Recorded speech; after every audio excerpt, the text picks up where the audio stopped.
Welcome back. The word change. The only word that tells everyone what it means for a person who is stuck. Everyone wants you to be comfortable. Never change yourself because they fear your change. Because when the change happens, everything that they fear becomes real. It gives you power of what you were wishing to have in your life. Let me tell you a story. A frog is placed in a pot of cold water. The flame is lit. The water heats slowly, so slowly the frog doesn't notice. It adjusts, it adapts, and eventually it dies. Not because the heat was sudden, but because the change was subtle, tolerated, delayed, ignored. That's not just a metaphor, it's how systems are designed. Not to awaken you, but to sedate you. Not to confront you, but to lull you. They don't need chains. They just need your fear. Look around. Why do the most radical voices get silenced? Why are the disruptors mocked, shunned, or destroyed? Because change threatens more than comfort. It threatens control. So they teach you, be reasonable, be polite, be afraid, don't question, don't confront, don't change. But here's the truth. Every great leap, every revolution, every breakthrough, every transformation was born in discomfort, in friction, in disruption, in chaos. What if your resistance to change wasn't yours at all? What if it was planted? What if it was the quiet voice, the one that whispers, stay where it's safe, that has kept you exactly where they want you? Comfort is not peace, it's sedation. Stability is not safety, it's stagnation. You weren't meant to stay the same. You were meant to live inside the lines. And the lie they told you about change, it wasn't to protect you, it was to own. This is the beginning, not of destruction, but of awakening. Now ask yourself, what have you been too afraid to change? A lion born in a cage doesn't mourn the jungle. It doesn't dream of the wild. It believes the cage is the world. It calls the bars boundaries. It calls the keeper protector. It calls captivity freedom. You are that lion. Predictability is the prison. A beautiful, sterile, carefully constructed illusion that promises you peace but costs you everything. It began in the earliest days of our kind. Back when uncertainty meant danger, a rustle in the bush could be a predator. A new path could lead to starvation.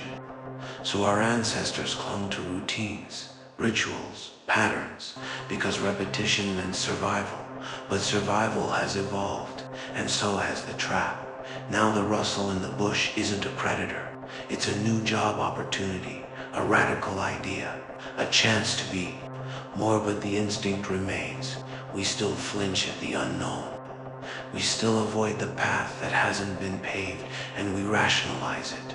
Cognitive dissonance, that quiet war inside your mind that says, I hate my job, but at least I have one. I'm not happy, but change is risky. This isn't freedom, but at least I know what to expect. We tell ourselves these things not because they're true, but because they're easier than confronting the lie. Comfort becomes an addiction. The comfort of knowing what tomorrow holds, of knowing who you'll be, even if it means shrinking, even if it means slowly dying. You stop asking questions. You stop challenging the system. You trade your potential for predictability, your fire for familiarity. But understand this, nothing alive grows in a straight line. Entropy disorder is not the enemy. It's the law of evolution, the beginning of transformation. You must unlearn the idea that stability is sacred. It isn't. Look at history. The citizen under tyranny who refuses to speak, not because they don't know the truth, but because the truth is dangerous. Rebellion might bring chaos, and chaos is frightening. So they stay, they nod, they obey, but obedience doesn't bring peace, only decay, because deep down, they know as you do that the cage doesn't make you safe. It just makes you forget what it felt like to run. You weren't born to repeat yesterday, you were born to shatter. It's so when you feel that itch, that discomfort, that pull toward the unknown, don't medicate it. Don't bury it, follow it. It's not fear, it's a map. The ones who changed everything were never the ones who played it safe. They were the heretics, the outcasts, the ones who saw the cracks in the system and chose to press their fingers. Inside, take Socrates. He didn't lead armies. He didn't hold office. He asked questions, dangerous questions. He walked the streets of Athens, calmly dismantling the illusions people called truth. He made them uncomfortable. He made them think. And for that, they killed him. But they couldn't kill the change he set in motion. They couldn't silence the idea that truth matters more than comfort. That the examined life, even if it ends in poison, is worth more than blind obedience. Centuries later, another man stared at the sky and refused to look away. Galileo, in a world that insisted the earth was the center of the universe, he pointed his telescope and saw the truth. We are not the center. We never were. And when the church demanded silence, he whispered under his breath, and yet it moves. They imprisoned his body, but not his mind, not the truth, and not the change that followed. Fast forward to a different battlefield, a bus in Montgomery, Alabama. A woman sits, quiet, unmoving. Rosa Parks didn't shout. She didn't threaten. She simply refused. In a world that told her to shrink, she held her place, and the system cracked. It is not always violence or chaos that ignites revolution. Sometimes it's the stillness of someone who's done being told who they are. And then there's him, the one they call a madman, the Joker. Yes, he's fictional. But fiction tells truths we're too afraid to say out loud. The Joker is not a hero. He's an eruption, a symptom of a sick society. A man who looked at a world built on masks and lies and tore it down, laugh by laugh, to the system. He was chaos. But what if he was clarity? What if his madness was just unfiltered truth? He saw the cage. He saw the lies were sold. Be normal, fit in, don't question. And he laughed, not because it was funny, but because it was insane. All of them, Socrates, Galileo, Parks, Joker, they didn't fit. They refused to dot. They chose the unknown. They chose the cost. They became ungovernable because they understood something most never do. Change is not polite. It's not comfortable. It's not safe. Change breaks. It burns. It offends, but it frees. And those who fear the ungovernable are always the ones who benefit from your silence. So the question is no longer, why did they rebel? The question is, why haven't you? They never had to chain you. They only had to train you. From the moment you could speak, you were handed a script. And every time you strayed from it, you were corrected, disciplined, shamed. This is the psychology of control, not brute force, but behavioral engineering. B.F. Skinner called it operant conditioning, the art of shaping behavior through reward and punishment. You raise your hand, you're praised. You speak out of turn, you're punished. You follow the line, you're accepted. You deviate, you're labeled difficult. Repeat this for 12 years of school, another 4 in college.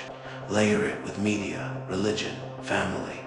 Now ask yourself, was it really you making the choices, or were you trained to think you were? Consider the Ash conformity experiments, a room full of people looking at a simple image.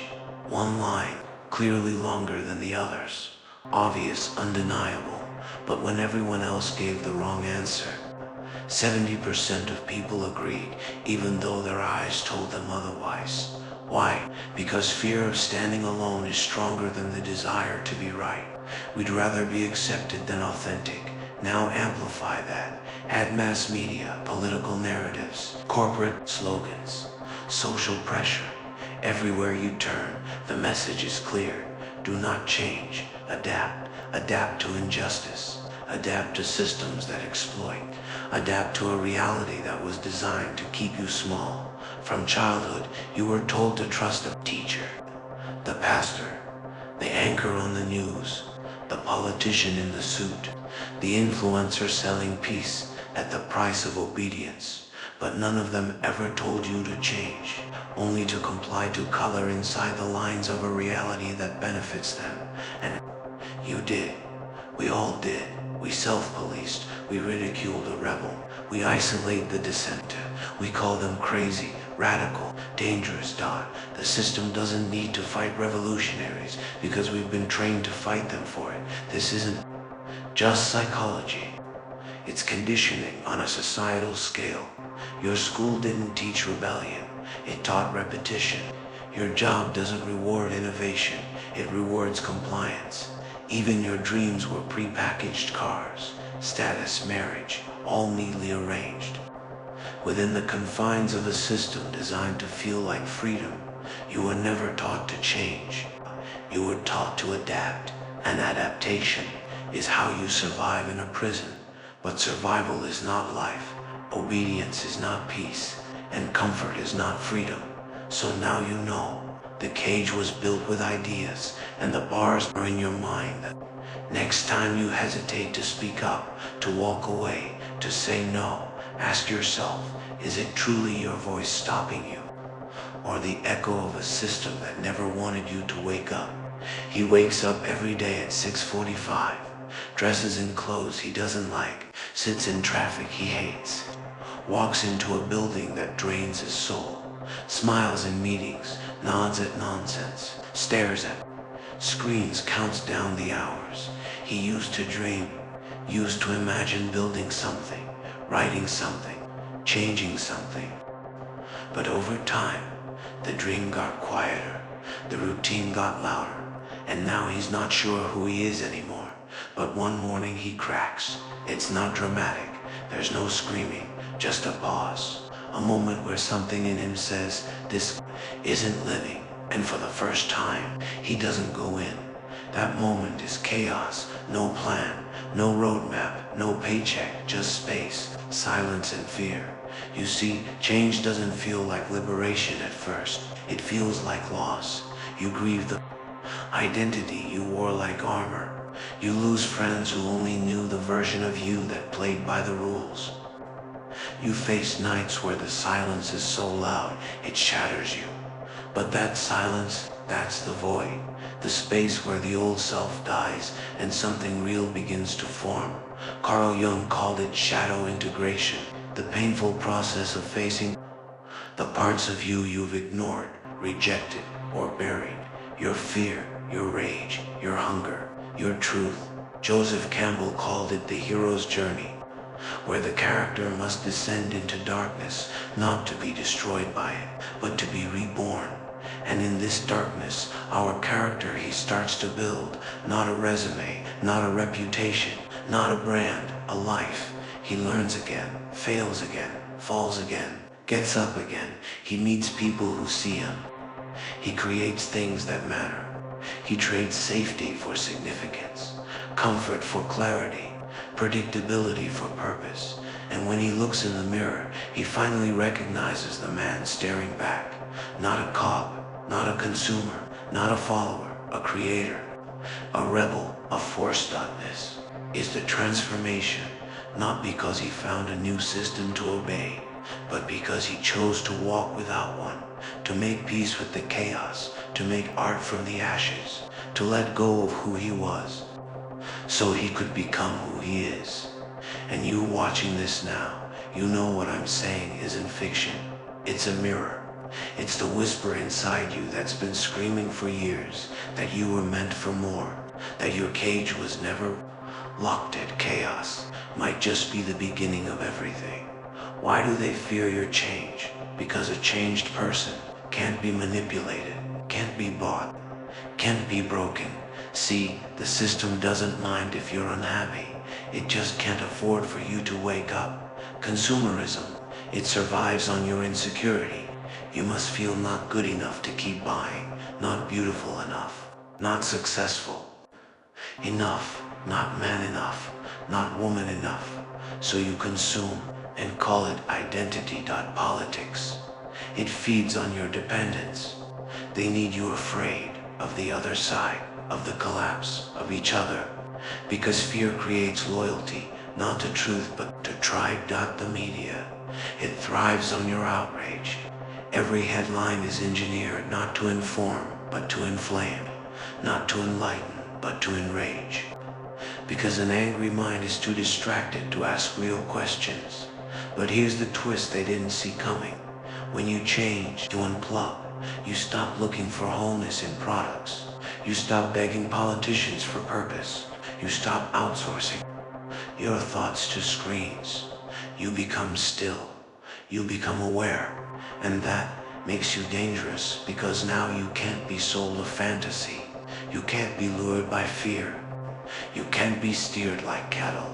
Your choices become yours. Your values become internal. Your voice becomes unshakable. That's why transformation is the most revolutionary act. Not because it changes the world immediately, but because it breaks the cycle. Because every awakened individual is a crack in the illusion, a glitch in the system, a ripple that becomes a wave, and waves can't be controlled. They fear your change because your freedom exposes their fraud. They tried to tame you, tried to box your spirit with routines, bury your fire beneath titles and timelines, morning commutes, polite nods, a paycheck in exchange for silence. But something inside you never slept, a whisper beneath the noise, a pulse behind the predictability, the part of you that always knew this world was not built for your becoming, but for your obedience. And now it's waking up. You see it, don't you? How the cage was built with comfort, how fear was dressed as wisdom, how your potential was traded for peace, the kind of peace that only benefits the powerful. They never wanted you to change, because change is chaos, and chaos rewrites the rules. But what they forgot is that you were never made to follow them. You are the storm they swore would never come, not a hurricane of destruction, but a force of rebirth. Like fire that purifies, like thunder that breaks the silence. The Joker, they called him mad, because he saw clearly, because he refused the script, because he tore the mask off the system and made the world look in the mirror. And now it's your turn. Burn the lie that says you're too small, too late, too broken, too scared. You are none of those things.